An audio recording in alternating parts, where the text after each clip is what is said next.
Halo teman-teman, kembali lagi di Tahu Isi, podcast GK Epic. Yang belum tahu dikasih tahu, yang sudah tahu diisi. Nah, kita masih dalam seri yang sama, Tahu Isi Pelayanan, Ministry Idolatry.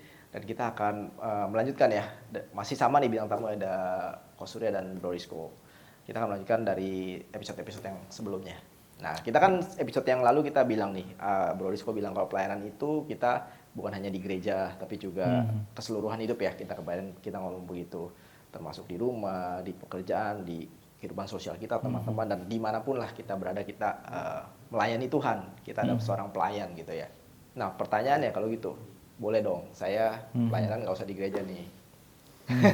Di rumah aja, atau di pekerjaan saya aja. Ini kita bisa loh berpikir gitu kan. Saya di kantor saya melayani. Berapa banyak karyawan yang kita layani, atau di rumah.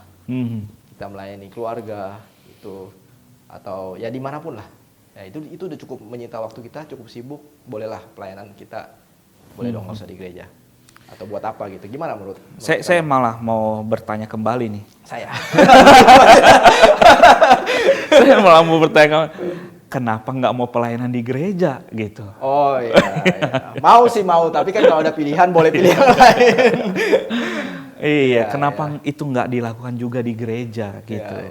Kalau memang nggak ada hal yang mengganjal ya, gitu ya, nggak ada hal yang mungkin selama lebih, ini mengganggu hatinya, jiwanya gitu. Mungkin lebih kayak pilihan lah. Misalnya ya, saya melayani di bidang ini di gereja ya, atau di bidang ini. Nah ini juga pilihan, saya melayani gereja atau melayani kantor atau melayani rumah ini. Sebenarnya boleh nggak saya pilih gitu. Jadi ya saya melayani, seluruh hidup saya melayani, tapi di gereja ya orang lain lah gitu.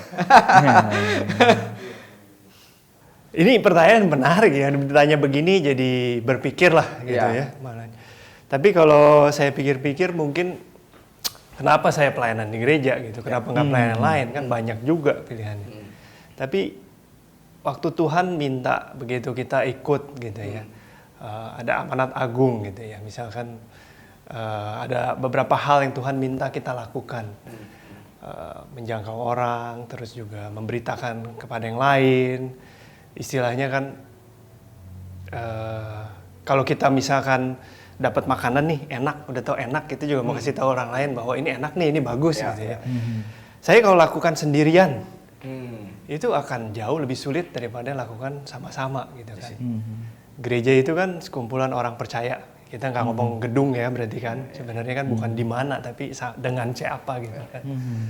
Nah kalau misalkan itu yang dibayangin, sama jadi kenapa nggak di gereja gitu? Apakah akan sendirian di luar sana? Padahal gitu kita lihat ya, mungkin di episode sebelumnya saya pernah ngomong bahwa pelayanan itu adalah sebuah spiritual practice ya. Nah kalau kita melihat ini sebagai sebuah spiritual practice, bahkan sesungguhnya melayani di gereja itu adalah tempat yang harusnya itu lebih kondusif ya, untuk kita untuk melatih diri kita menjadi seperti Yesus, melayani sesama. Ini kondisinya lebih kondusif dalam arti begini, ini sesama saudara seiman. Ya ini skupnya lebih kecil, dalam komunitas gereja aja. Kalau kita melayani di luar, itu kita berdampingan, berhadapan dengan orang-orang yang belum kenal Yesus siapa, terus nilai-nilainya itu mungkin banyak yang berbeda gitu ya. Itu tantangannya jauh lebih besar sebetulnya. Kenapa enggak kita melatih diri kita melayani di gereja dalam kondisi yang sedikit relatif lebih kondusif ya. Gitu. Meskipun ada tantangan yang besar juga di gereja, ada juga, tapi kadang-kadang ya lebih sulit malah di gereja. Ya kita jangan langsung ke level yang tinggi dong, bro. Kita kan ini pelayanan di gereja juga sebenarnya luas ya. Mulai yang dari sederhana dulu. Nah, lalu sedikit yang lebih kompleks. Sebelum jadi pemimpin di dalam gereja gitu, melayani sebagai pemimpin ya mungkin bisa ke karena di gereja banyak sekali pelayanan yang membutuhkan Anda semua nih. Nah, boleh nih, ayo setelah ini lanjut panggilan pelayanan. Tapi itu menarik ya. Mungkin juga ada satu sisi sebaliknya ya. Jangan pelayanan hanya di gereja melulu nih. Iya. Malah terus di dalam begitu ya. Betul. Itu juga mungkin kurang pas gitu. Tapi kalau menjawab pertanyaan tadi kenapa di gereja juga kepikiran analogi lama nih yang mungkin dipakainya sedikit beda angle-nya. Misalkan ada proyek membangun katedral atau mungkin suatu proyek besar gitu ya. Tuhan kan punya proyek besar ya. Tapi kalau saya cuma bisa nyusun bata nih misalnya. Nah, pelayanan saya mungkin hanya bagian itu gitu. Di dalam gereja saya berpartisipasi di situ. Kalau nanti Tuhan panggil hal yang berbeda, ya sambil bertumbuh juga. Tapi gitu ini ya. juga kaitannya dengan growing in ministry ya, tema kita tahun ini ya. Oh iya Bro. benar. Saya bertanya nih, jadi kalau 10 tahun kamu terus ada di gereja menyusun bata, Nah, what happened? ya. Sebetulnya apa yang terjadi?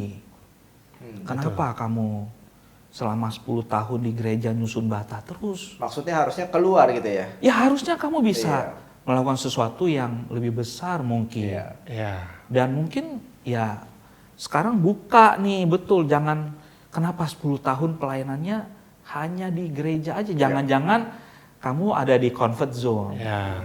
Gitu. Kamu nyaman dengan oh udah ini paling simple, paling sederhana. Ya. Awal-awalnya nih tahun pertama nih struggle nih gitu kan ya. Tapi tahun kedua mulai nyaman, mulai terbiasa ya. Jadi ini rutinitas nih. Gitu. Jadi malah nggak ada berasa growing lagi nih. Gitu. Padahal di luar tuh ada tantangan besar yang sebetulnya kita dikasih kesempatan sama Tuhan, tapi kita udah ignore itu. Kita nggak mau lihat itu, kita ignore, dan kita hanya mau nyusun bata aja nih. Nah itu. Padahal Itu juga susunya poin itu ekstrim yang lain. Iya Bro. betul. Ya susunya pergi ya, jadikan segala bangsa. Itu Betul. kita sekarang datang gitu ya. Iya. Di sini terus gitu ya. Tapi yang tadi kita ngobrol menarik juga, membuka pikiran juga sih, benar sih. Karena dengan saya mikir gini, dengan misalnya ya, tadi Rizko bilang, kita kan di gereja ini ada program atau ada kesatuan hati semuanya sama-sama. Kalau misalnya saya dengan ketemu teman saya, misalnya saya membangun atau membangun dia atau memuridkan misalnya, itu kan kita perlu waktu lah sampai ke pembicaraan yang seperti itu. Sedangkan misalnya di sini udah ada pemuritan kelompok kecil, itu kan sudah dikhususkan. Memang waktunya kita bisa langsung dengan cara efektif ya. Jadi kita sama-sama bisa dengan lebih efektif ya sebenarnya, dengan lebih efisien karena sudah ada step-stepnya yang disusun. Begitu kuncinya ya harus semuanya memang searah gitu. Jadi memang sebagai jemaat tujuannya sama gitu kan. Itu perlu ya kadang-kadang kalau misalkan beda-beda itu juga mungkin ya nggak terlalu ini ya efektif. Tapi saya yakin lah semua dipanggil Tuhan yang sama kok. Jadi harusnya sama dong gitu. Ya, jadi kalau kita tadi juga nggak memisahkan gitu, artinya pelayanan jangan hanya di gereja tapi di luar juga harus melayani. Lalu tadi Ko Surya juga bilang jangan kita susun bata terus di sini tapi di luar juga kita melayani. Kita pikiran kita udah tahu nih kita nggak membagi, tapi cara-caranya kita perlu ada yang berbeda nggak? Maksud saya gini, kadang kita mikir ya namanya pelayanan, kita toleransi orang lah. Kalau dikritik ya kita terima lah, namanya pelayanan, ya kan? Tapi kalau di luar gimana? Apakah sama? Apakah cara dealing dengan orang, cara menerima kritikan dari orang itu sama nggak di dalam gereja dan di luar gereja? Kadang kita suka membedakan, ya namanya gereja, di gereja kita ini rohani, kita simpen lah, kita ngomong sama orang jauh baik-baik gitu kan. Udah di luar ya nggak begini nih, cara beda. Gimana menurut kalian gimana? Harusnya memang memang kita harus ada cara yang berbeda. Ini cara gerejawi, ini cara duniawi, atau sebenarnya konsepnya sama, caranya pun sama gitu. Tapi yang kita berhadapan dengan orang yang dan lingkungan dan konteks yang berbeda, kita harus akui ya. Ya mungkin juga sih, tapi mungkin less likely lah sampai bagaimana. Tapi di luar ada kemungkinan sampai ke hal-hal yang lebih jauh gitu. Tapi caranya itu bagaimana? Menurut kalian apakah sama atau kita memang harus perlu bijaksana untuk membedakan cara-cara dealing dengan orang, contoh ya? Sekali lagi ini jebakan dualisme ya sebetulnya. Iya, betul. Benar nggak? Ini jebakan dualisme yang seharusnya nggak demikian gitu. Kita malah yang sudah kita latih di dalam komunitas orang percaya ini, di gereja. Bagaimana kita melayani orang. Harusnya itu dicerminkan di luar. Jadi perilaku saya dalam melayani customer misalnya, klien-klien saya di luar, itu tambah lama tambah berubah. Karena saya sudah melatih diri saya melayani orang-orang di komunitas orang percaya, di gereja gitu. Gitu. Nah, jadi tadinya di sini saya jalanin prinsip-prinsip sekulerisme gitu ya. Yang semuanya mungkin money oriented, ya people oriented, human oriented gitu ya. Misalnya ya. Itu berubah karena saya di sini saya melihatnya itu lain gitu. Di komunitas orang percaya waktu saya belajar melayani itu bagaimana saya fokus kasih Tuhan itu bisa saya terima lalu saya ekspresikan ke sesama saudara gitu. Nah, kemudian ini mempengaruhi saya. Lalu saya waktu di luar saya berhadapan dengan klien, dengan customer saya mengekspresikan kasih Tuhan juga kepada dia. Nah, cuma materinya beda nih. Gitu. Ini dalam konteks gereja, program-program gereja, ini dalam konteks kebutuhan klien yang saya bisa lakukan karena dia datang ke saya, maka karena kan dia butuh saya. Tapi saya juga butuh dia untuk hidup kan, untuk supaya bisnis saya bisa berjalan. Nah, tapi motivasinya udah beda nih. Oke, how to-nya juga udah beda akhirnya. Karena my inner changing is happening. Ya, How to-nya berbeda maksudnya gimana? Cara saya approach dia, gitu. Kan iya dong kalau motivasi saya cuma supaya saya dapat cuan, ya kan? Itu mempengaruhi how to saya dong terhadap dia. Bagaimana saya trade dia, gitu. Gimana pun caranya supaya dia percaya deh sama gua. Dan dia deal sama gua, gitu. Gua nggak mau tahu caranya apa, gitu. Kan itu how to.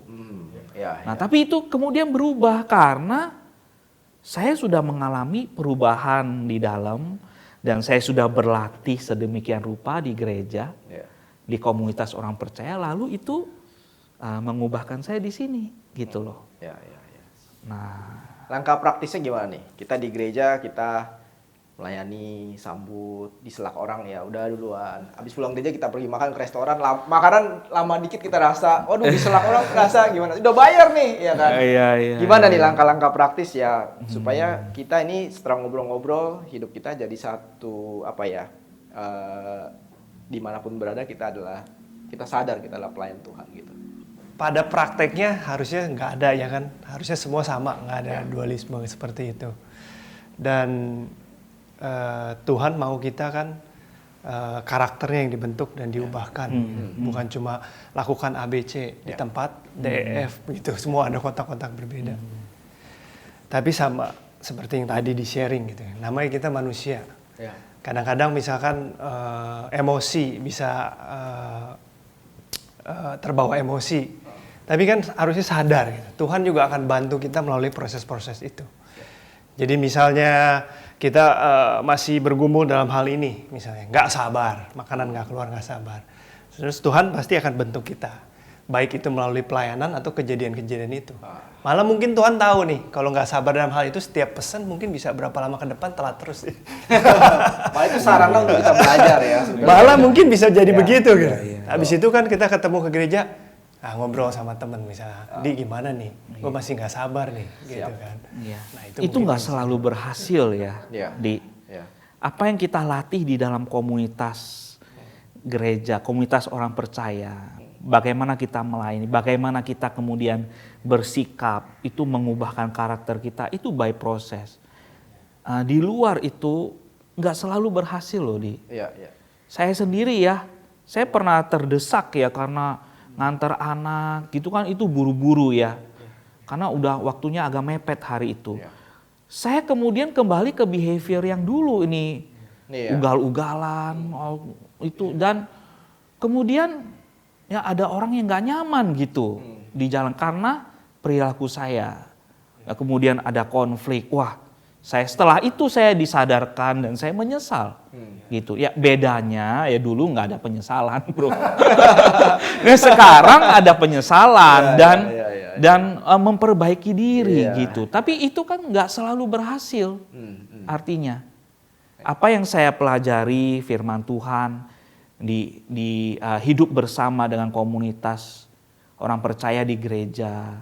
Nah, pada waktu saya ada di komunitas yang lebih luas dalam di dunia ini, ya maksudnya yang ya ada juga pressure yang sederhana tadi seperti yang saya ngomong tadi ya.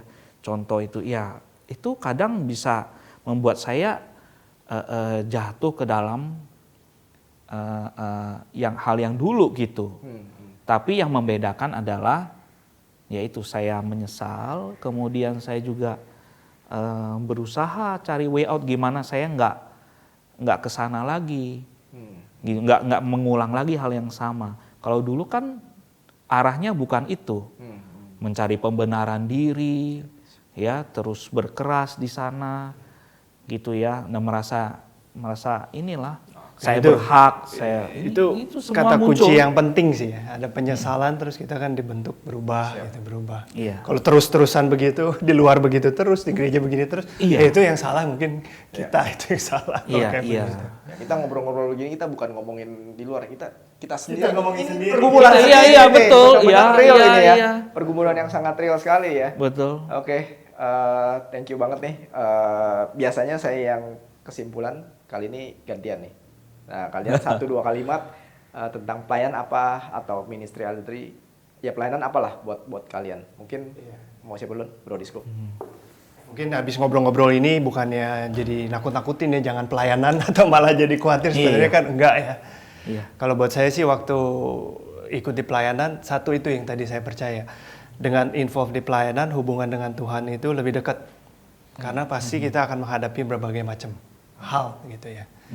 Jadi saat menghadapi tantangan kita berdoa, kita merasa oh Tuhan bantu gitu ya. Kita juga bisa berinteraksi dengan teman-teman gitu.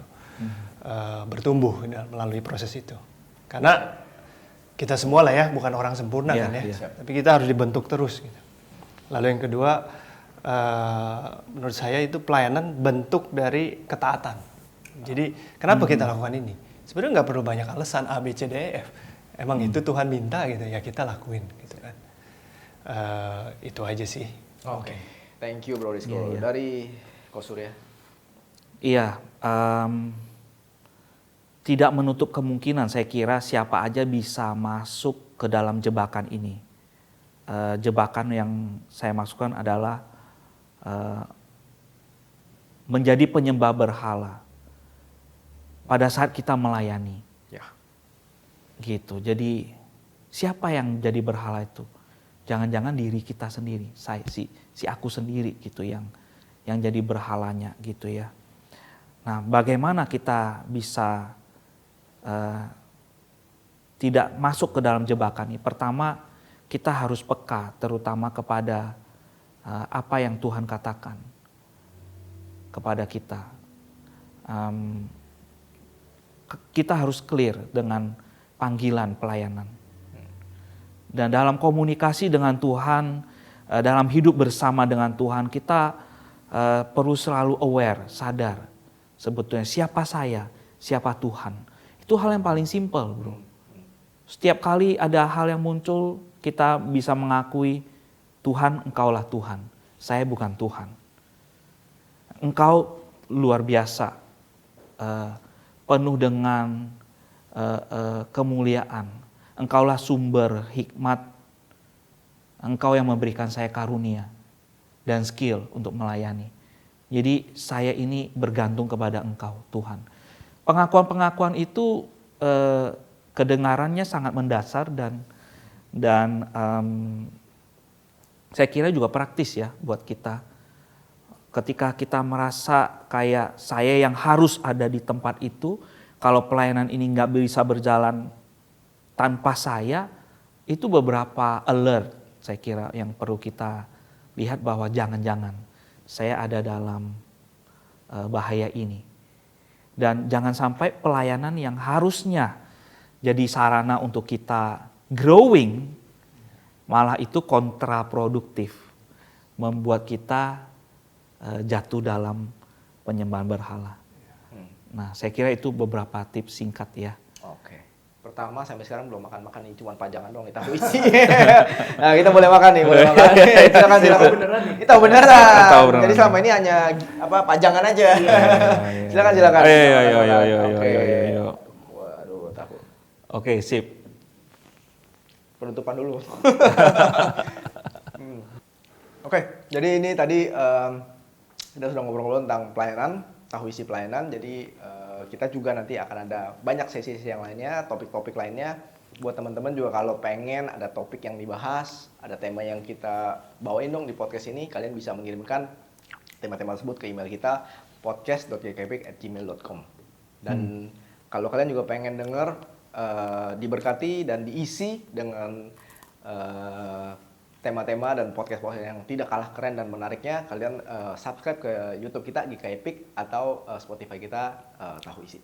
Oke, terima kasih sekali lagi buat para pembicara kita. Silakan nikmati Enak nih Saya tahu Andi isinya. Gransil. Sampai ketemu di episode-episode berikutnya.